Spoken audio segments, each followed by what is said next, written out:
Hello.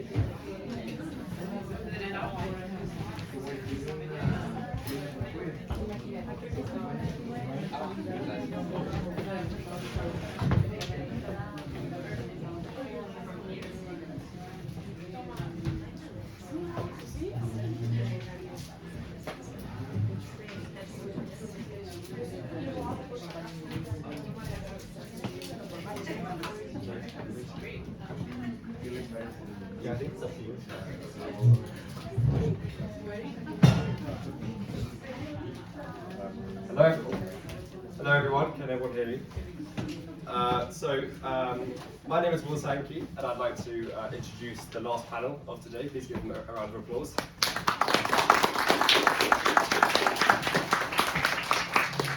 So just for a quick introduction, I am a U2 student studying poli-sci with a particular interest / concentration in Latin America.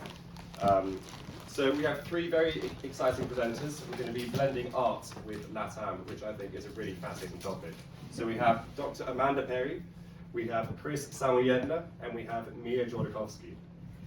So first up, we have Dr. Amanda Perry, who teaches English at Champlain College, Saint-Lambert, and Caribbean Literature at Concordia University. Her book manuscript, The Cuban Revolution in the Caribbean Imaginary, Race, Censorship, and Regionalism, is currently under consideration with the University of Virginia Press. And she also writes frequently for The Walrus and Literary Review of Canada. So please welcome Dr. Perry.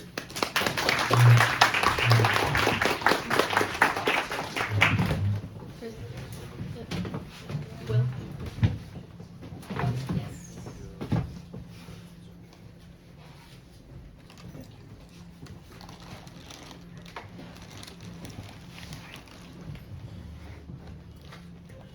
Okay, hi everyone. I'll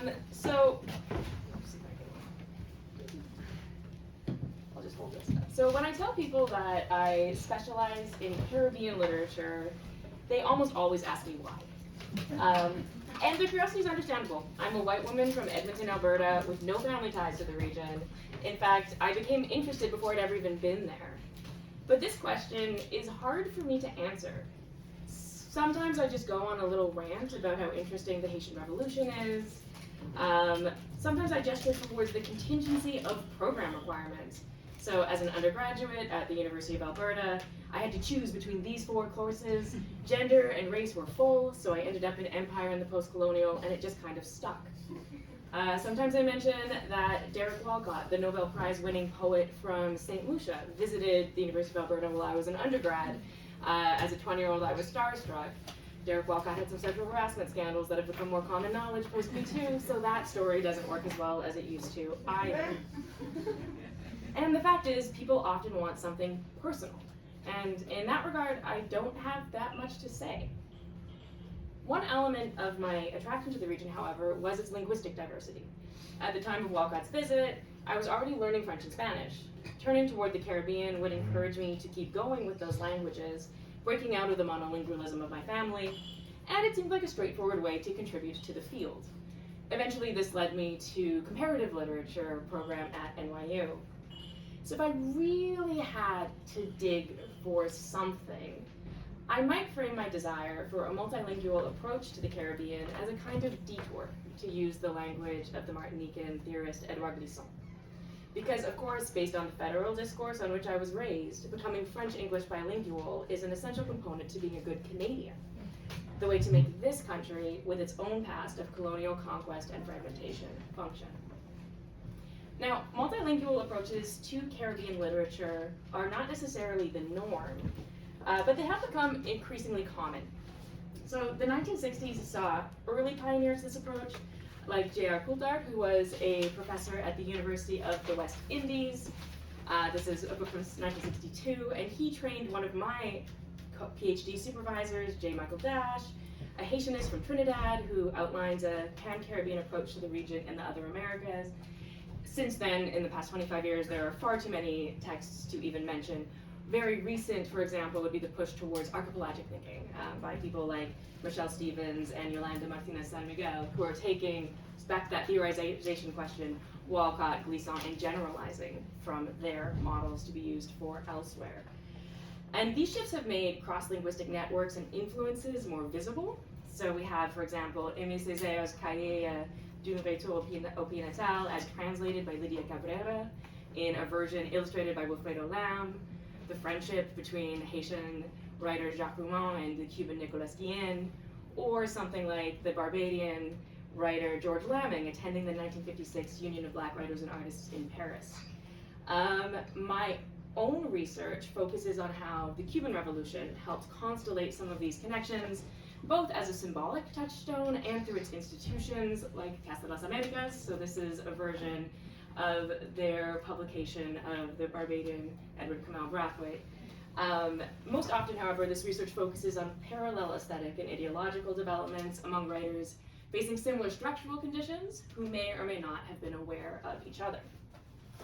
So when I moved to Montreal from New York 6 years ago, these questions of parallels and networks gained a new inflection. I already knew that Montreal was a hub for Haitian literature. I'd read Danny Leferrière and Émile Olivier.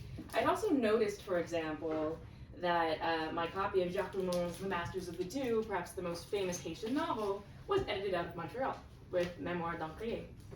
And thanks to the work of David Austin, I knew that Montreal had been a hub for Anglo-Caribbean radicalism in the 1960s, visited among others by C.L.R. James. But returning to my home country was also a renewed lesson that language barriers and language politics are real. After comparative literature, I found myself back in English departments at Champlain College and Concordia, at moments when the Anglophone post-secondary network has not been very popular with the provincial government. And so for the first time, I felt this kind of imposed Anglophone identity as something that I had to reckon with. At the same time, I frequently found myself as advocating for recognition of Francophone literary traditions in conversations with English-speaking colleagues and editors. So I named this talk, tongue-in-cheek, How I Ended Up Marketing Haitian Quebecois Writers to Torontonians. Because that's a lot of what I found myself doing over the past few years as my pan-Caribbean commitments have intersected with Canada's always aspirational, most often faltering bilingualism. Part of this has taken place through journalism.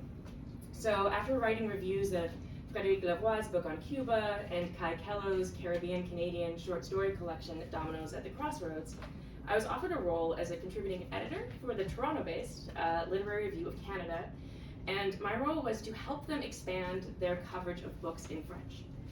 Now, as if the Federalist grant nature of writing reviews in English about books in French wasn't obvious enough, the other person who stepped into this role was Graham Fraser, who's literally the former Commissioner of Official Languages.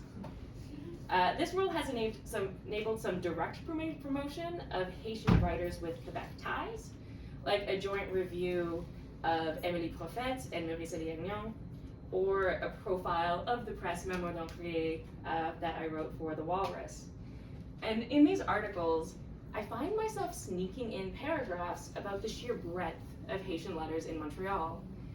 I'm self-conscious about this because I want to be treating these writers first and foremost as artists, but I also think this context is necessary. Too many English-speaking Canadians imagine Quebec as a homogenous white space as opposed to the multicultural vanguards of Toronto and Vancouver. This risks further silencing Black Francophone writers because people don't even think to look for them. A similar ethos has informed my scholarship. So in 2021, I was approached to write a chapter for this big book that just came out, the Routledge Handbook to Black Canadian Studies, edited by Leslie Saunders and Andrea Davis, who happen to be based in Toronto.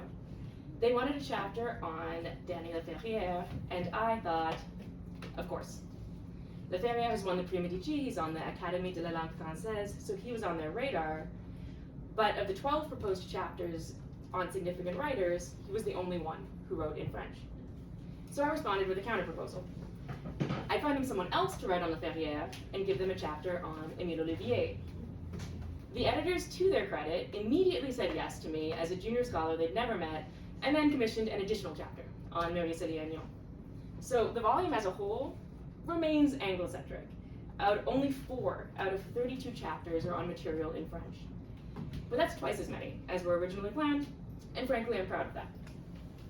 Writing this chapter was its own exercise in negotiation and translation. Olivier was the author of 8 works of fiction, a longtime professor at the Université de Montréal. His archives are there. His honors include the Prix Jacques Beaumont, the Grand Prix du Livre de Montréal, but only 2 of his novels have been translated into English. And does it make sense? To what extent does it make sense to position Olivier as a Black Canadian? He called himself Haïtien la nuit, Québécois le jour. His fiction is set in either Haiti or in Quebec. He writes within a thoroughly francophone universe, very few references to the rest of Canada. His approach to race is also inflected by the specificities of Haitian politics. So Olivier fled the dictatorship of François Duvalier, which draped itself in the ideology of noirism. Duvalier claimed that he would take back the country from the light-skinned elite on behalf of the rural Black masses. In practice, of course, he used this as political cover for the massacre of a rival elite, even as he built a kleptocratic authoritarian dictatorship. So Olivier's fiction, consequently, is constantly undoing any notion of Haiti as simply Black, or defined by a Black essence.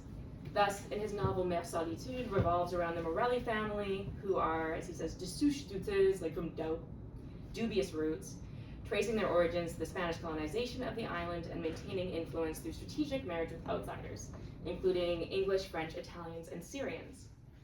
Passage, probably his best-known novel, also models Louis-Sens' Poétique de la Relation in its depiction of cultural exchange. So it centers on an affair in Miami between a Haitian based in Montreal and Amparo, a Cuban of Syrian descent based in Vancouver, who has just broken up with her Chilean lover. This novel also features a very charming, ironic commentary on Canada. So when Normand arrives at the airport in Miami, he is asked by the border agent where he is from. He responds, "Du Canada, mais je suis haïtien." The agent then asks for his entry visa, only to exclaim, "Vous êtes Canadien, que diable, puisque votre passeport est canadien."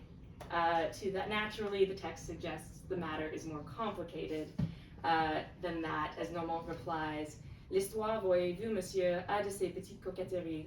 History plays those kinds of little tricks," right? This same novel describes NDG as un lieu frontière, un point de démarcation, une ligne de fracture entre deux solitudes. But Olivier specifically is not referring to the 2 solitudes of Anglophones and Francophones, but a conflict between Black and Jewish teenagers. So displacing this supposedly central dynamic in both Canadian and Quebec politics. Anyone who works on Caribbean literature constantly contends with questions of framing. After all, so many Caribbean writers can be absorbed into other categories: post-colonial, Francophonie, Latin America, the Black Atlantic, the diasporic, migrant or minority writing, the transnational, or simply world literature. I see the situation as an opportunity to bring Caribbean writers into all kinds of conversations in ways that implicitly challenge their parameters. There are practical challenges to playing this role of interlingual brokers, including the need to rigorously double-check all French accents because no one else will catch any mistakes when you do this. And there are also rewards to knowing that you've helped open up dialogues that might not otherwise have happened. So I wrote in the chapter on Olivier that given Olivier's own concerns with multiplicity, it is fitting that his presence in this volume should be a reminder that there is more than one tradition of Black writing in this country, and that Haitian Quebecois work needs to be taken on its own terms. That negotiation between particularity and relation, between respecting what is specific and translating what can be shared, is at the core of both my work on the Caribbean and my life here in Montreal. Thank you.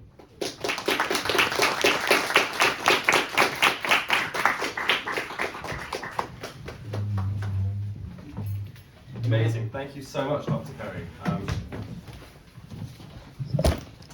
So next up we have Chris Samojedny, who is a Polish-American writer and academic, currently in his final year of undergraduate studies at McGill University, where he is pursuing a degree in Honours Hispanic Studies. He will begin his PhD in Hispanic Studies in fall 2025 at the University of North Carolina at Chapel Hill, where he plans to continue his research on addiction.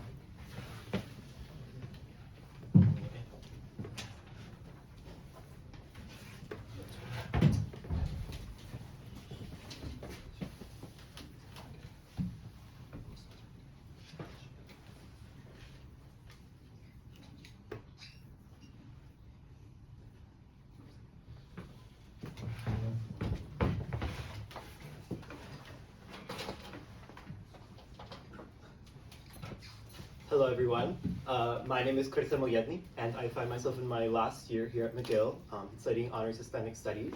And today I'm going to essentially present the research that I did for my honors thesis, which is a paper titled Temporalidades Fracturadas y Obsesiones Nostálgicas, la adicción y el proceso creativo en la novela luminosa de Mario Lebrero. So, fractured temporalities and nostalgic obsessions, addiction, the creative process in the luminous novel by Mario Lebrero. So, to start with a brief introduction of the novel, introduce the various analytical lenses that I take, moving on to literatura en drogadicción y literatura drogada específicamente, and followed by marcos teóricos, el edicto libreriano, and then in the thesis, I do a comparative analysis between various works from the dirty drugs realism of the United States. So we look at William Burroughs and Philip Dick, and especially since there's an intertextual connection between Mario Lebrero, especially La Novela Luminosa, and Yonki, El Almuerzo Desnudo y otras. Y voy a concluir demostrando qué significan los estudios de América Latina y el Caribe para mí, conectando con el sistema de la adicción y el proceso creativo. So, the Luminous novel is a very dense novel. It's actually quite long, and with lots of commentary on sort of our postmodern existence. But my thesis adopted more of the specific lens, taking on addiction in its various forms. Throughout my analysis, I touch on alternative perceptions of time and how that relates to addiction and some drug use and abuse, as well as exemplify how addiction is an attempt as humans, to reckon with this distorted relationship we have with pleasure and pain, as well as late capitalism. So overall, this thesis investigates the implications of addiction on the creative process, taking into account how specific systemic structures of oppression have proliferated addiction to the crisis that we see. So this novel was published posthumously in 2005, but it sort of started as an epiphany that Lebrero had in 1984, and it was his desire to sort of describe a series of luminous events that demonstrate providence in parapsychology and the human experience. So in other words, he wanted to amalgamate a series of events that reflect a certain ascension from the banalities of the postmodern human condition. And actually, interestingly enough, when he was writing this novel in the early aughts, after having been awarded La Beca Guggenheim, the Guggenheim Grant, he had just decided not to elect for a gallbladder surgery. So at any moment, he knew that he could die. So I think at this time, he was feeling very close to God, hence his desire to sort of highlight these luminous events, or what he felt was his experience being most close to God, or what he envisions God to be. So one of these luminous events that he specifically describes is with grapes, and that had begun to ferment, and it's interesting. So he claims that the fact that these grapes were left there for him, only for him, nobody had seen them, and he says that it represented, it was a confirmation that God existed, and it represented God's love for him. So essentially in the part where he highlights all of these luminous events, it goes like a very series. This is one of them with the grapes. There's other ones, intimate moments with sex workers. He developed this obsession about a pigeon, who's sort of a pigeon neighbor that he follows from his window for for a while. And essentially all of this is sort of a way of procrastinating the actual creative process, the actual sort of job he's meant to do to create this luminous novel with the grant that he received. And that brings us into sort of the structure, which is very important because the structure of the novel is split into La Diario de Beca, which is sort of this diary that he created to sort of encourage himself to write, and the actual La Novela Luminosa itself, which is about 100 pages of like the 600-page novel. The diary, his excuse or his sort of tool of procrastination, was actually the majority of it, and it starts around here. So it's just pontifications and then the actual substance. But it ties it right into the La Literatura Drogada, because most of the novel is comprised of this diary It just sort of highlights that he has this distorted relationship with his addictions, with his obsessions, and with pleasure and pain. So the La Novela Luminosa, it is classified as a work of literatura drogada, and I define literatura drogada in my thesis as it illustrates the capitulation of a genre in constant dialogue with the limitations of reality and the tumultuous relationship between pleasure seeking and pain. And so usually drug abuse or drug use is the signature impulse, but not exclusively, as the La Novela Luminosa exemplifies that quite well. But it does serve as an umbrella term for subcamps such as opiate literature, psychedelic literature, and narco literature, which are distinguished from one another sort of in the effects that the individual drugs or substance or frameworks have on the written product. So for example, a writer of, like William Burroughs, for example, he wrote a lot of his stuff on heroin. So it's going to depict a reality in which the human subject is more isolated, and with a tone marked by pains of introspection and a focus in the deterioration of self. And that is what is exemplified in a lot of his works, especially in Yonki and Marcel Desnudo, so Junkie and Naked Lunch. While a writer who writes on LSD, also sometimes Burroughs, but more characteristic of Philip K. Dick, it would highlight a complete change in the perception of reality, which sort of mirrors the complete change in perception from a psychedelic trip. And literatura del narco is more related to the specific narratives around narco trafficking and narcocultura, and that's less more distance from the act of using drug itself and more about how the culture that drugs have fomented has yielded a specific cultural vision to see the world. So in my thesis, I go over specific theoretical frameworks, sort of ambient drug use and addiction within a larger creative context and within a larger sociological context of the addiction crisis. So one of the main ones is Antonio Escobar's Historia de las Drogas. So he kind of highlights the role of drugs not only in sort of the evolution of civilization, but the evolution of self and individual identity. And he sort of frames drugs as integral to the human experience. And he evokes this dualidad of pharmakon, which is sort of highlights drugs as very paradoxical. One side of it is for healing, which is very pharmacological, medicine-based. And the other side, you're going to see sort of the venomous aspects of drug use and how it can be addictive and how it can prove poisonous in a physiological sense. But essentially, his theory establishes a foundation for the study of literatura drogada, or drug literature, as a unique way or a unique perspective to perceive and interpret reality. And the second main point is Lauren Berlant's Slow Death, and it defines sort of like endemics, biopower, and she focuses on obesity as something that is the product of these various systems of oppression that result in the disproportionate presence of premature deaths in some populations over others. So I connect this idea with addiction because there was a lack of government intervention in the fight against obesity, in the same way that there's a lack of government intervention in the fight against addiction, and especially in sort of a misplacement in the focus in the fight against addiction to be more on the people that make the drugs or the people that produce the drugs and less on the demand itself for these drugs. And finally, to analyze the novel, I talk about Henry Bergson's La Dorée and rhizomatic thought, sort of just to establish this subjective experience of time, to establish that there are alternative perceptions of time, linking the experience of temporality to notions of consciousness, and also, and with rhizomatic thought, to emphasize the nonlinear and decentralized perception of time. So this all reflects sort of a conceptualization, a temporal conceptualization under the influence of drugs or addictions or obsessions.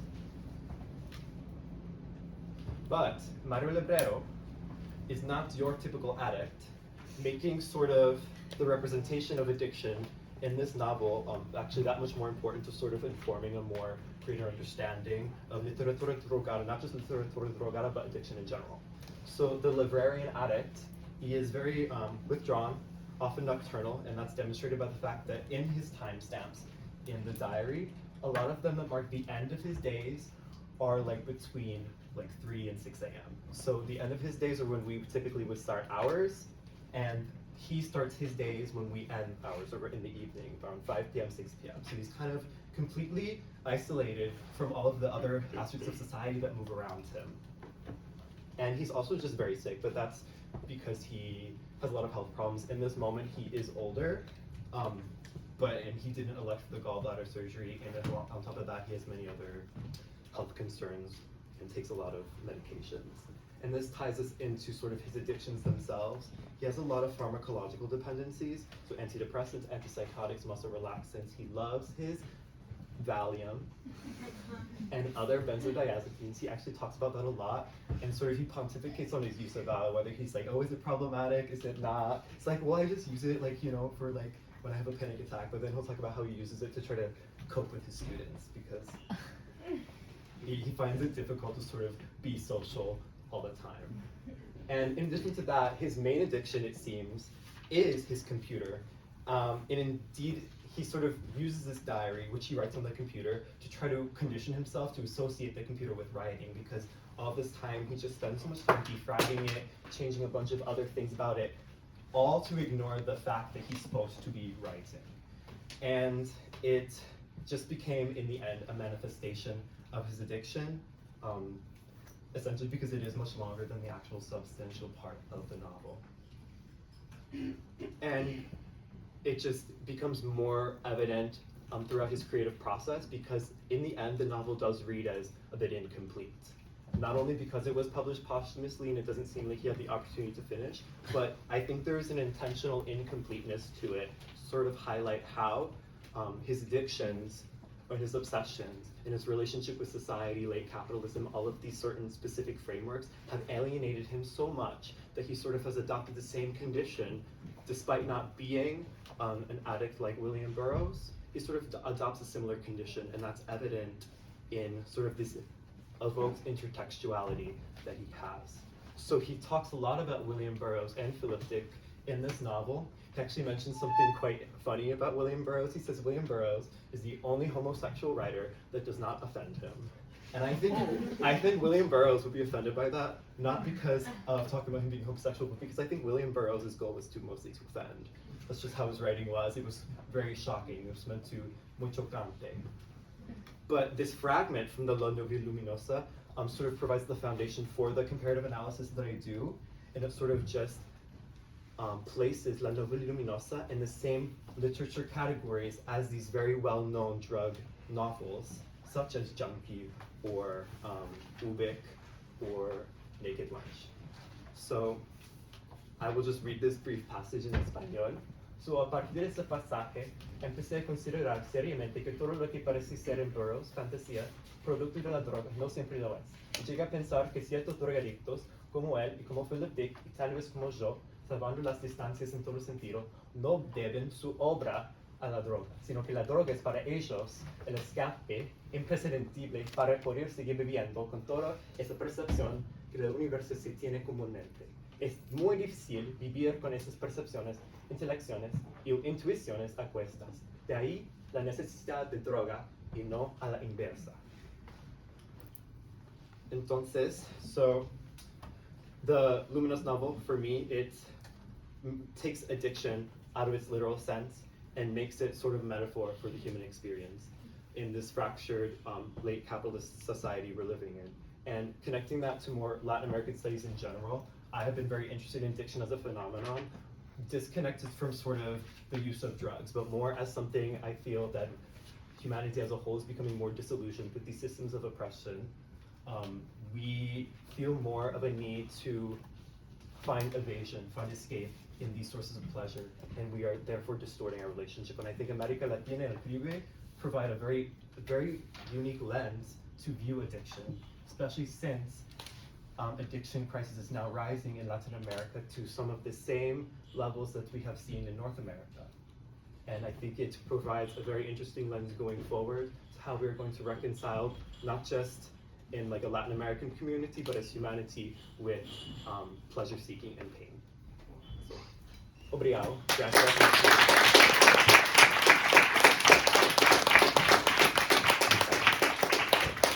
Amazing. Thank you so much, Chris. Really fascinating stuff. And so, finally, we have Mia Jodorcovsky, who is completing her undergraduate degree in art history and sociology at Concordia University, and her certificate in Afro-Latin American Studies at the Afro-Latin American Research Institute at the Hutchins Center. In the fall, she will begin her doctoral studies in Afro-Argentine history at Harvard University.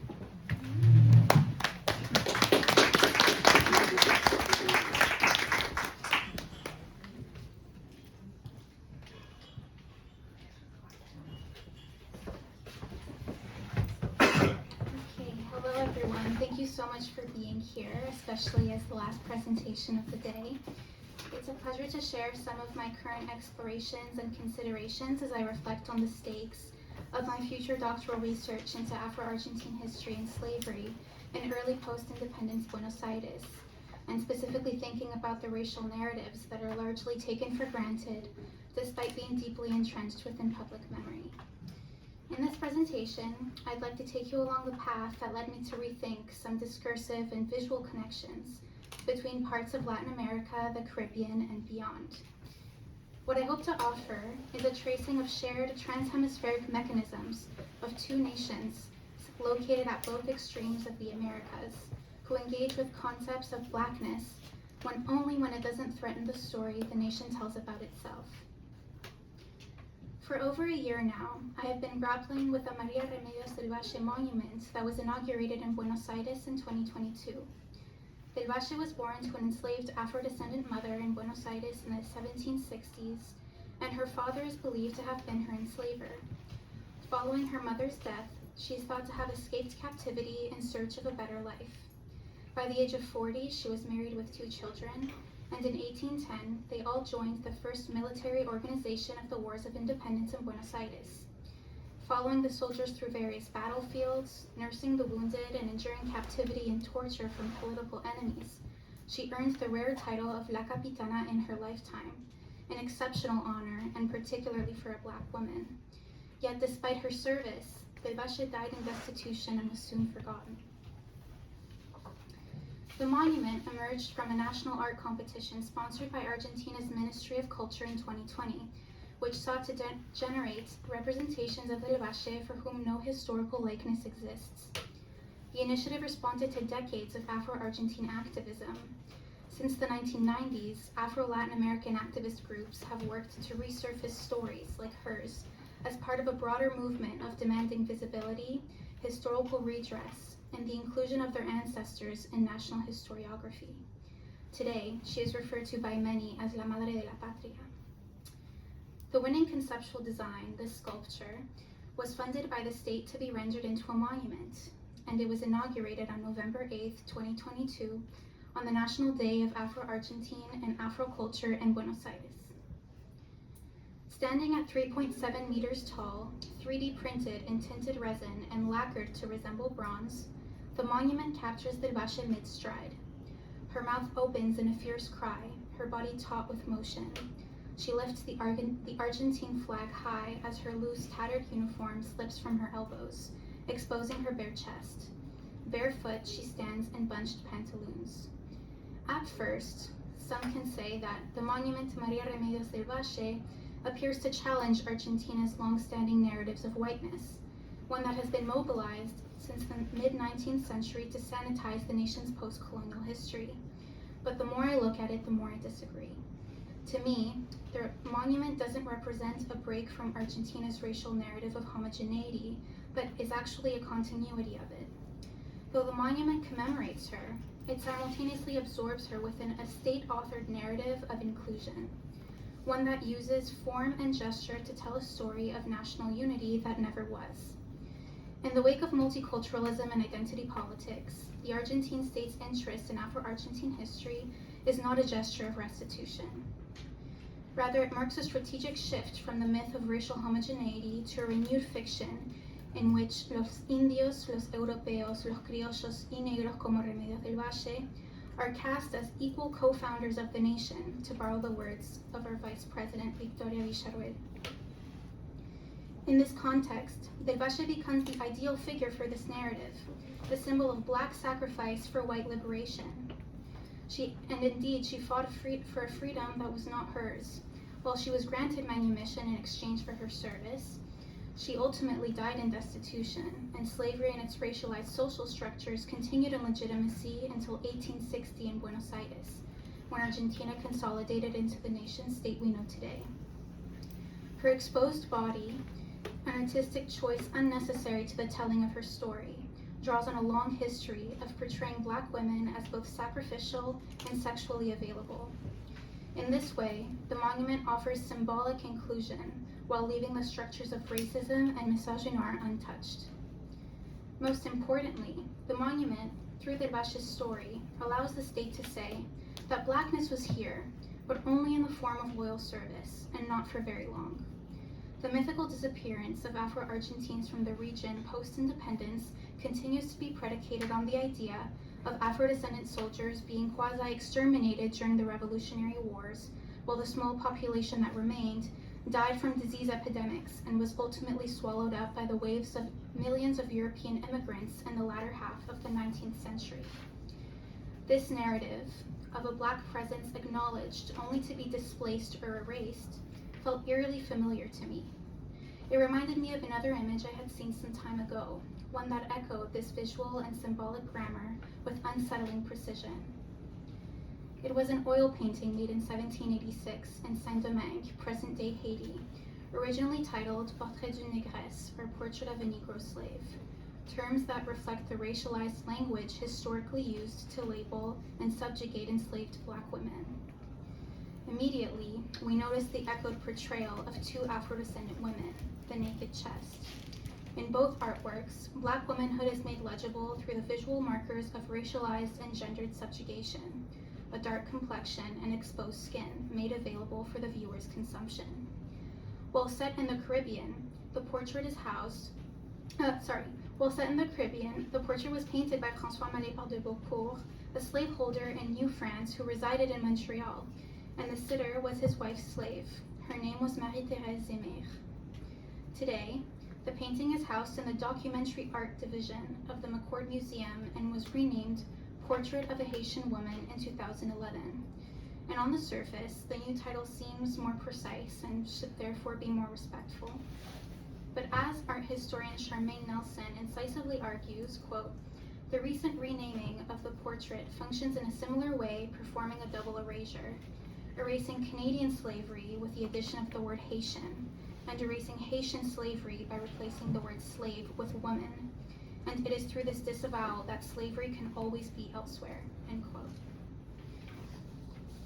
I would also like to add that the new title's emphasis on Haiti denies the historical reality that the woman in the painting lived in Montreal and was probably born here.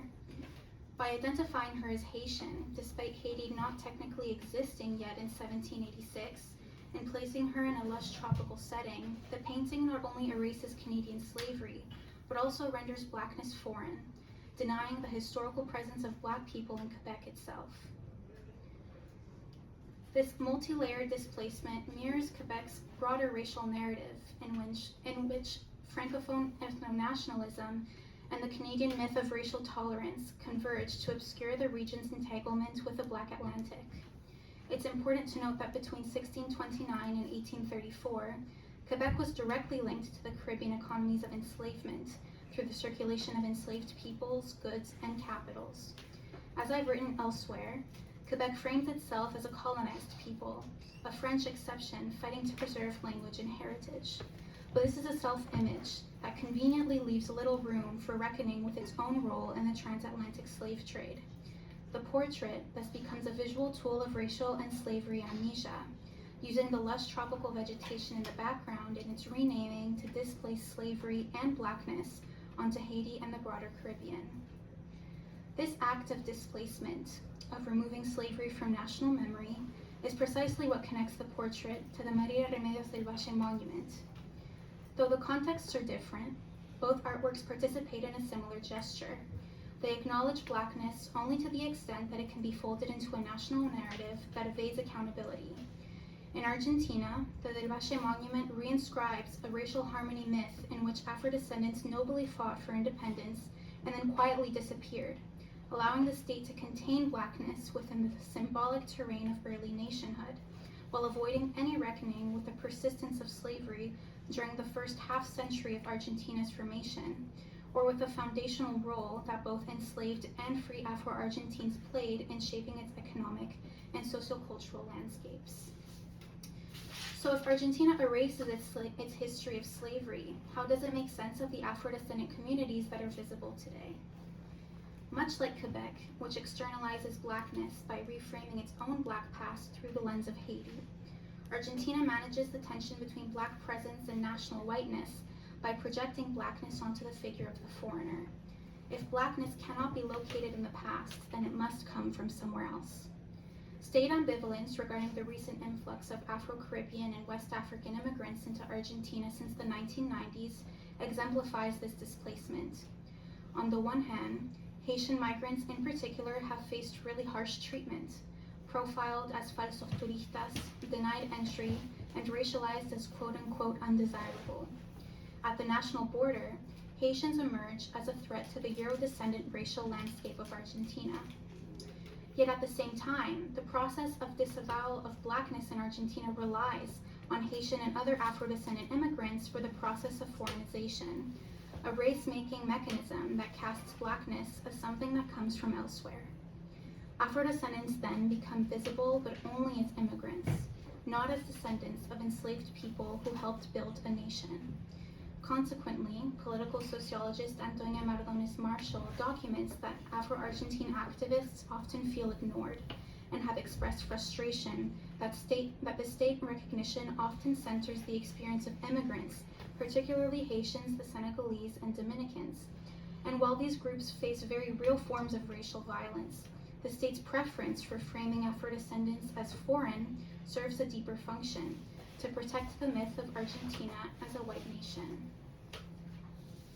This logic appears in contemporary state-sponsored visual culture as well.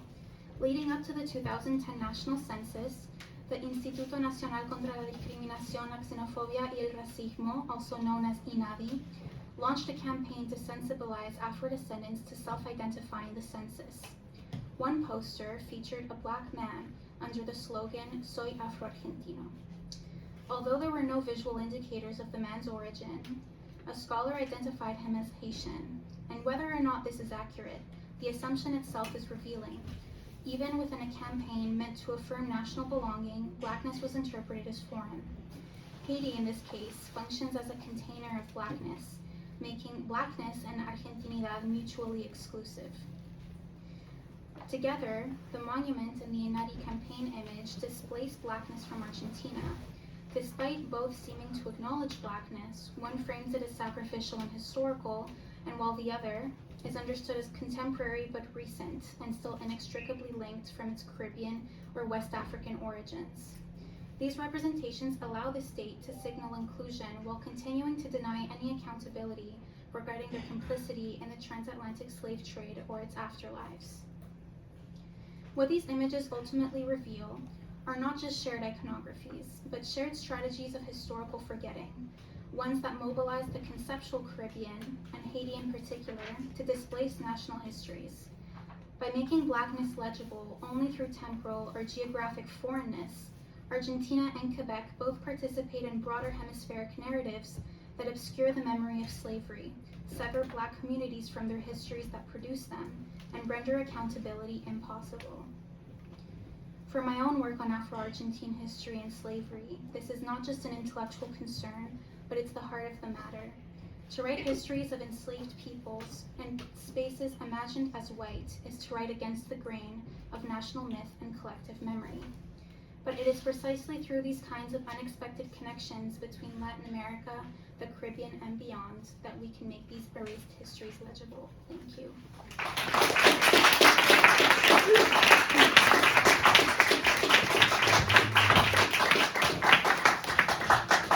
Amazing. Thank you so much, Mia. So I believe now we have time to open the floor to some questions. So if anyone from the audience would like to ask a question. Just come up. I was just curious. curious what, I came in a little bit late, but I'm curious to know what are the views in terms of reparations in the Caribbean, Latin America, in the Americas, so more so to speak. But I know for a fact that Jamaica and Barbados and the other English-speaking islands did file a claim against England for reparations. I don't know, I haven't been following it, if any. I know it wasn't quite successful, but would love to get some views or feedback or updates, you know, some commentary on that. Sure, yeah. It hasn't been addressed. Yeah, no, we haven't brought it up today. I mean, beyond general support for the idea of reparations, the things that immediately comes to mind to me as someone who works predominantly on the 60s and 70s. So they're talking about the Anglophone Caribbean, right? That early moment of independence is how, in those periods, in particular with people that I am dealing with who are looking towards Cuba, the push is really towards, you know, what does sovereignty mean, right? What is a more robust vision of independence? How do we secure that? What kind of alliances do we establish with the other locations in the region, other locations in the global south? And it does seem to me that the recent reconstitution of some of these political questions over the subject of reparations represents something of a paradigm shift, right? And almost kind of post-sovereign, where independence is not sufficient anymore, right? And independence is not totally the answer. And instead it's turning back to these former colonial powers and demanding restitution. So, yeah, just an initial thought on this. Just wanted to add that I do know that Mia Motley has put things in place where I forget the name of the family. They're one of the richest families in the Bahamas, and she made the descendants or the inheritors of the plantation pay reparations by placing those descendants, the slave descendants, part of the land as a way of payment back. Like, I don't know if you're familiar with the structure that she put in place very recently, actually. But I thought that was very clever. Yeah. With what she's doing. And she's really, what I would say, reeling them in with her policies in terms of getting descendant reparations.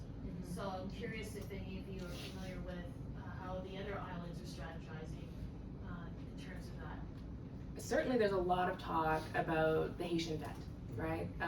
That under Boyer in the 1820s, that the Haitian state paid to France in order to secure their own independence, that a guarantee that they would not be reinvaded, and the way that crippled the Haitian economy throughout the 19th century, and what does France currently owe to Haiti? So I know that's been a huge subject of conversation, certainly has received a lot more visibility in the past few years.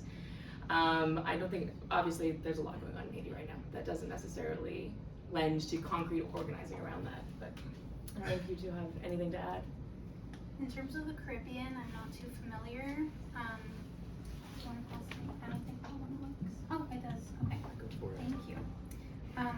In terms of Argentina, which is where I know most, the issue, Afro-Argentine activists are asking for reparations, but what that looks like for a nation that continues to deny the existence of slavery in its post-independence era is difficult. What we're looking at in terms of academia joining forces with activists is looking at how can we produce academic knowledge that can then support their claims, because there's just a dearth in terms of like what even happens, like what did slavery really look like. When you think about Argentina, you don't think about like tropical plantation slavery like Brazil or the Caribbean. It's urban slavery mostly. And so what does that look like? How did that impact the Afro-descendant population? And then how can the nation take accountability? But we're just at the beginning and trying to even determine, you know, what was the Afro-descendant presence, because by the mid-19th century, the censuses no longer included race, and this until 2010. There's no data, no demographic data in terms of how many people who identified as Afro-descendant were in the country at all. So, and then you have a ton, like the processes of whitening that also kind of impact how one would identify and acknowledge their own history. So it's a complex question, but thank you. I have a question about the monuments of the Valle. It was recent, you said, right? It was recently. How people react to the monuments? Yeah, that's an interesting question. So it was inaugurated in 2022, and then it was burned down in 2023 as an act of racial violence. And then the state funded a reproduction of it in actual bronze that was erected last summer in 2024. But there have been both different kinds of opinions in terms of the monument. Some Afro-Argentine organizations have spoken against it, saying that they don't like the iconography, that it looks very much like an enslaved person at a market, like being sold. But the state has not taken these critiques into account. So, yeah.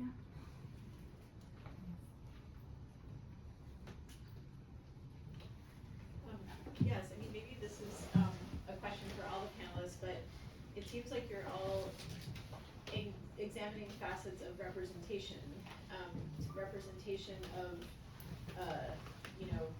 a group of marginalized people who, through this female figure who's topless, right? Yet, still representation, and then versus the representation of Haitian Québécois, I guess diasporic populations that don't fit neatly to these rubrics, and then of course representation of, I guess, pushing against the real through this encounter with like an altered consciousness. So I don't know if anyone would like to comment on how you understand maybe the politics of representation, or how that might guide. That's a very large question, but how that might guide your research.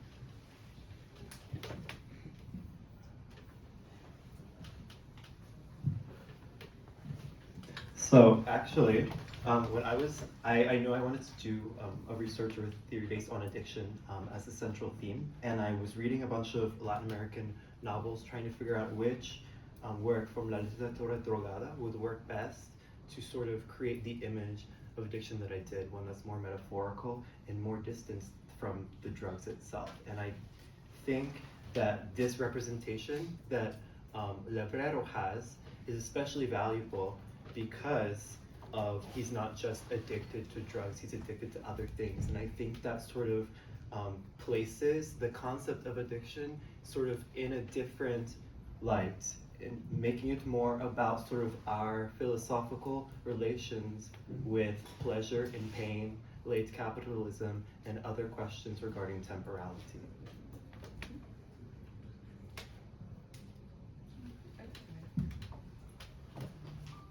Okay, thank you for your question. It's a difficult question. I critique this monument a lot, but I also think that I don't think it shouldn't exist. I think representation is representation, but also we still have to critically think about how are we representing subaltern histories or obscured narratives, and so yeah, it's difficult to think about, but I think that we could always do better, and that's kind of what I'm trying to do when I critique the monument. It's still, despite kind of seeming like it's threatening this national narrative and that it was burned down, and so it did really kind of garner a really horrible reaction, and you realize that it struck a nerve. I still think that the state knows that it ultimately still serves their narrative, and I think that we could do better. Thank you. Yeah, and I guess in terms of taking this multilingual approach to Caribbean literature, I have pretty often found myself in the role of advocate for getting certain things in certain anthologies, right? For having it reviewed, having it included. And of course, I'm an imperfect advocate as far as those things are concerned, right? But so it's just after the Constitution, the structures of academic networks, that I'm more likely to be asked than someone who's producing scholarship in French is. I'm also more likely to say yes than someone who's producing scholarship in French might be in order to do some of this writing. Like I've been pushing my Quebecois friends to like pitch the literary review of Canada, and they're like, I don't want to write in English. So I guess just accepting that there's something messy there that's never going to go away, and then just trying to do the best work that you can that's responsible to the subjects that you're dealing with. This is a question more geared towards your presentation of Argentina, but I was wondering, like, throughout your research, like, did you find that, let me restructure. I feel like there has been a general, like, reaction against self-identifying as an Afro-descendant in Argentina, and also as a descendant of an indigenous population in Argentina. It's, of course, a very difficult place to present a certain way, and also to self-identify a certain way, and to still have spaces to be and to exist. But I'm curious to, like, as to if you've noticed kind of like a generational turn towards re-acknowledging those histories and of self-identification, because I think I've noticed it just in my own experiences, and I guess I'm curious to see if that's like showing up in like census data, or if that is being kind of aided by these representations that, although imperfect and that they have their flaws, that are existing and are even maybe just bringing up conversations that are really difficult, like the one that you're examining, but that are bringing up the conversation nonetheless, and encouraging people to kind of self-reflect and affirm and also investigate their own histories and their own pasts. Yeah, that's a great question. There's an article that comes to mind that's written by Lea Heller, who's an anthropologist from the Universidad de Buenos Aires, and she wrote an article in 2016. I can't remember the name. Something about like something about race in Buenos Aires. But she interviews these three sisters who are three different generations because of the age gaps, and she sees how the oldest sister still refuses to acknowledge herself as Afro-descendant, whereas the youngest one is really identifying herself as Afro-descendant and then getting denied that kind of identity because she may not present as what in Argentina we think of in terms of someone who's Black. And this kind of also converges with the census data when we had the national census in 2010 that had, for the first time in over like 100 and something years, of the self-identification question, where 150,000 roughly had identified themselves as Afro-descendants, whether that be like immigrants or natives to Argentina. But then in 2022, there's over 300,000 people who identified as Afro-descendants, and so that's nearly double.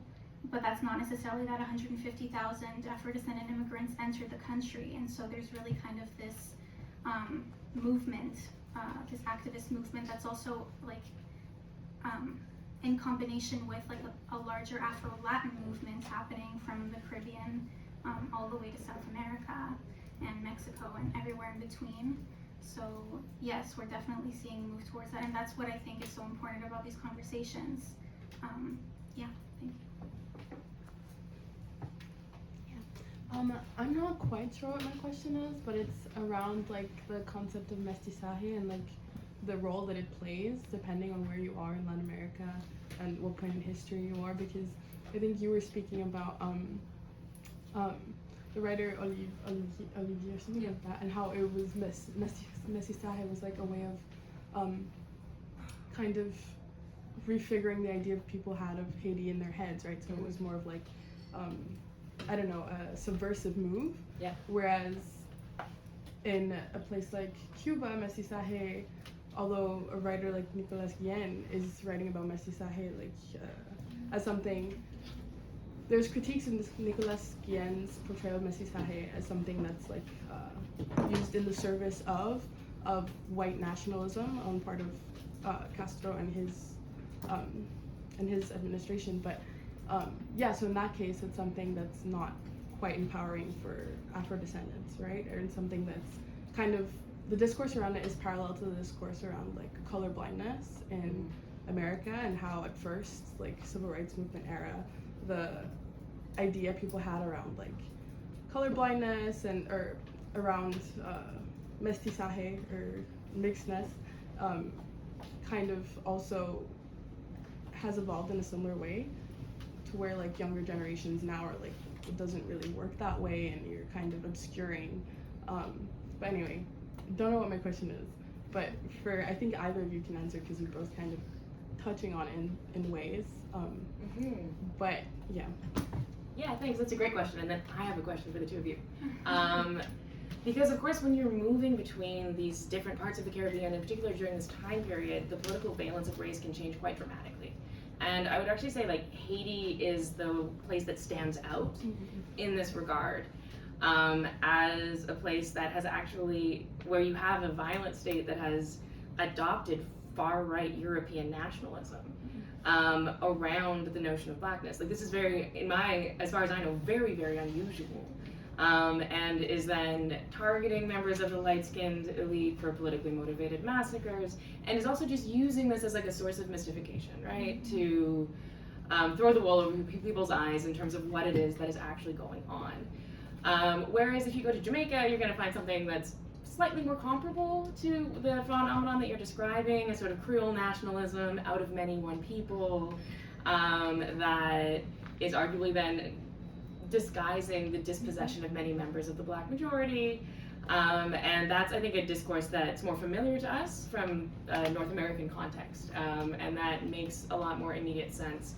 So certainly in my work, it involves a lot of like highlighting those tensions, highlighting why a lot of these Haitian writers are very attracted to Marxism and communism during this time period, because it gives them a way out of this kind of noiriste ideology that has become dominant in their home country, that facilitates their engagement with Cuba. But then when they get to Cuba, suddenly, even if they were considered, like the native pest for someone I look on, he would be considered mulat, would be the word in Creole in the Haitian context, but he's black in Cuba, and now he's a representation of a different sort of racial signifier, a different kind of history. Yeah, so it's complicated. It depends on, and it really depends on where and when you are, and when these people start talking to one another, you can tell very frequently they're talking past each other. Yeah, in terms of like the, I guess the rest of Latin America, it really depends on where you are as well. Like Mexico defines itself through mestizaje, whereas somewhere like Argentina keeps to define itself as white. And even though there was a movement of like indigenization in the 1930s, like there's still kind of this idea that indigenous people and whatever black people existed had already disappeared, and so there leaves no space. And it's interesting because when you think about race in Argentina, there is no middle. You are either like negro or blanco, and like to be black is not necessarily tied to like phenotype or how you present physically, but more like what class do you belong to, how do you behave, how educated are you. And so yeah, thinking about race in Latin America in general is very difficult to kind of generalize. But yeah, I guess it just depends. My question for you too is, we had Eduardo, I think, was talking earlier about north-south comparisons, and about how within his field that was often deemed unacceptable. or was something that was challenged. And so it just struck me as, I don't know, optimistic or a point in favor of the humanities, or I'm not sure, that you two are both so casually doing it. So I wonder if you might want to comment on the sorts of north-south comparisons that you're making in your work.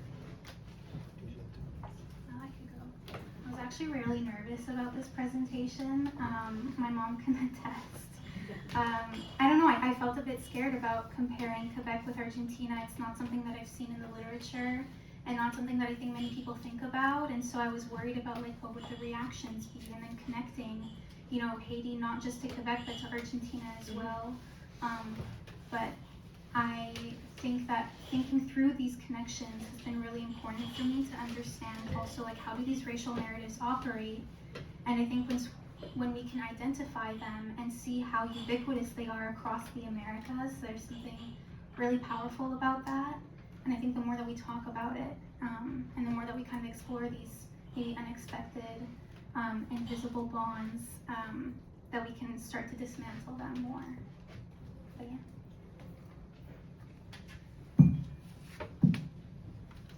I think actually Mario Lebrero made it quite easy for me to do this north-south comparison, because he did evoke these American novels within, but I find it especially valuable in consideration of the landscape of the addiction crisis today, how it is very much dominated the North American scene and news cycle. However, it is moving south because these same drug companies that have found that they can no longer market drugs the same way in America, they're beginning to do so in Latin America. Right? So I think by drawing these comparisons between American texts on addiction and Latin American texts on addiction, it can help create this bridge to sort of conceptualize this shift we're seeing of the drug crisis down south. And to give you a little more, to give you some credit, right? Even if Lebrero is really explicitly making these allusions within the text itself, you're choosing to follow him there, right? As opposed to locking him into a Latin American writer box that doesn't allow him to be part of those dialogues. So. Well, thank you. Yeah.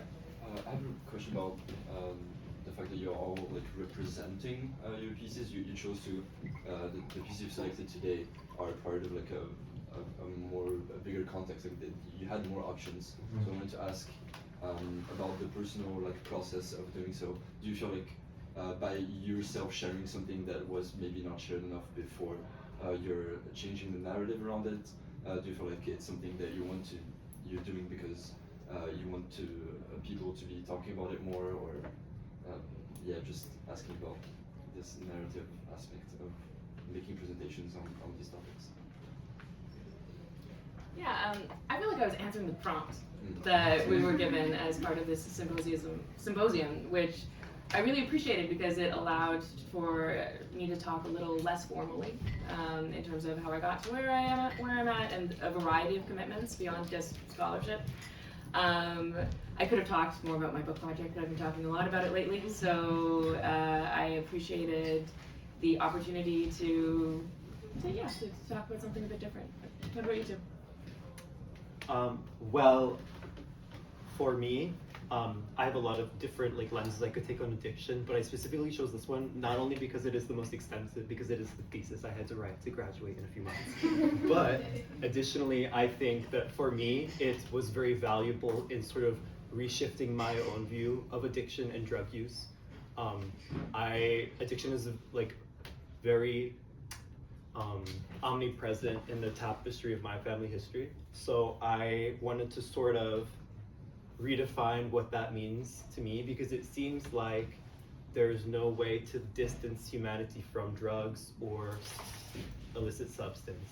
So I think reshifting a view that is more holistic, more open to sort of an integration with drug use and abuse, I think it sort of redefines something that has affected me so much.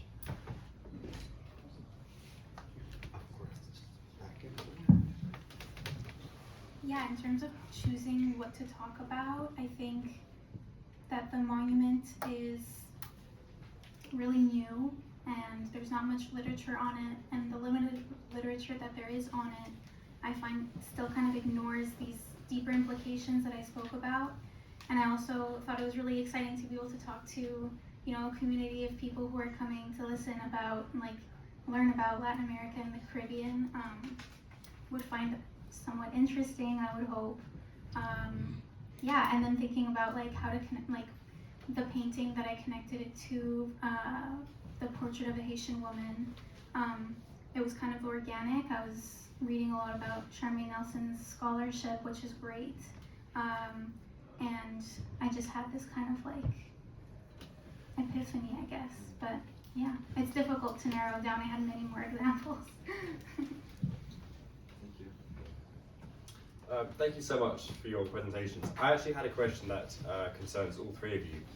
Obviously they're from different topics, but the one trend that I noticed was you guys all spoke about this idea of the human experience in terms of whether it be from addiction, you have the highs and lows, I mean, well, quite literally, you have the feelings of guilt, and then within your two contexts, it's the conflict between, you know, sort of national pride and then also a guilty history.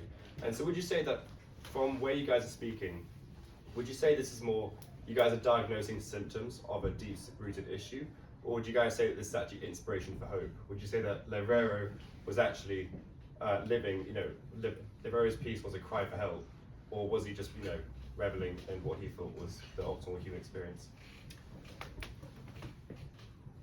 Yeah, it was certainly not the optimal human experience for him. He had a very unhealthy lifestyle that he highlighted many times throughout the novel as being quite unsustainable, not just in the maintaining of like social relationships, but also his own physical health. In terms of sort of the human experience, I think Lebrero is sort of attempting to highlight specific symptoms of this crisis we're seeing, in which we don't, which humans sort of have this distorted relationship with pleasure and pain. And I think it is an attempt to diagnose that or reframe the concept of addiction within these large historical frameworks that have proliferated so many systems of oppression. So like late capitalism, other aspects of the postmodern human condition. So I think he is sort of, in a way, creating this cry for help, but it's also very confessional and very raw. And I think he does it in a way that apprises really the experience of the addict. I mean, I guess I can answer that question in relation to Olivier. Olivier and the writer that I was discussing, his oeuvre is pretty tragic the vast majority of the time. But Passage, one of the books I was talking about today specifically, is interesting in how it approaches it. It's in many ways a novel about displacement and about revolutionary disillusionment. So you have these two parallel narratives. One is our Haitian character meeting up with his Cuban lover. The other are Haitian boat people coming over from Haiti to Miami. These collide at some point. And it corresponds with the Cuban goes back to Havana, and it's not at all what she remembers. So there's this sense that the legacy of the Cuban Revolution that excited her in her youth has become faded at this point. And during the novel, Jean-Claude Duval is overthrown. But the narration of him being overthrown is this sense of nothing's going to change. It's actually referred to as an agitation de surface, like a surface agitation. There's this great phrase about like history stammering, and this sense that we've been here before, and this isn't going to lead to anything new. And then Normand, the character, quite promptly dies, as does his equivalent in this other plot line. But Olivier does allow for a little bit of hope at the end of this novel. Normand's wife, who didn't even know he was having an affair off in Miami, is back in Montreal, and the last chapter is about her and the sense that now she's maybe finally going to be able to mourn this relationship, move on, that there's a romantic future for her. And there's a lot that's given up in this vision, the possibility of revolution in the Caribbean, as opposed to a diasporic life in the global north. But nevertheless, he does allow for a little bit of a compensation, I guess, a slightly brighter moment in the conclusion there. Yeah, I think, like, the monument that I chose is, I think, I don't know how to say this, I guess, like, one of the most problematic representations that came out of the contest. but there were really beautiful paintings that, you know, were awarded, and photographs that were interpretations of Maria Remedios del Valle that were beautiful and I think very tastefully done, and really kind of dignifying. The issue I have is just that the monument is the most public-facing kind of artwork that came out of the contest, and the one that I think the state invested most resources into, and so that's why I bring it up. But there's also really incredible scholarship coming out about like just Afro-Latin activism in general that I think is very hopeful. So I would say that rather than like something that's negative, I think that this is, you know, still a really positive field that has so much room to grow.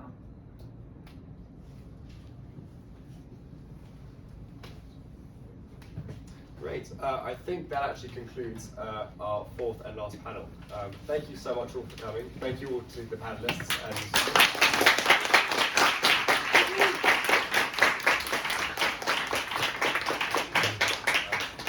And now we have Ella and Sarah who will be wrapping up today's symposium.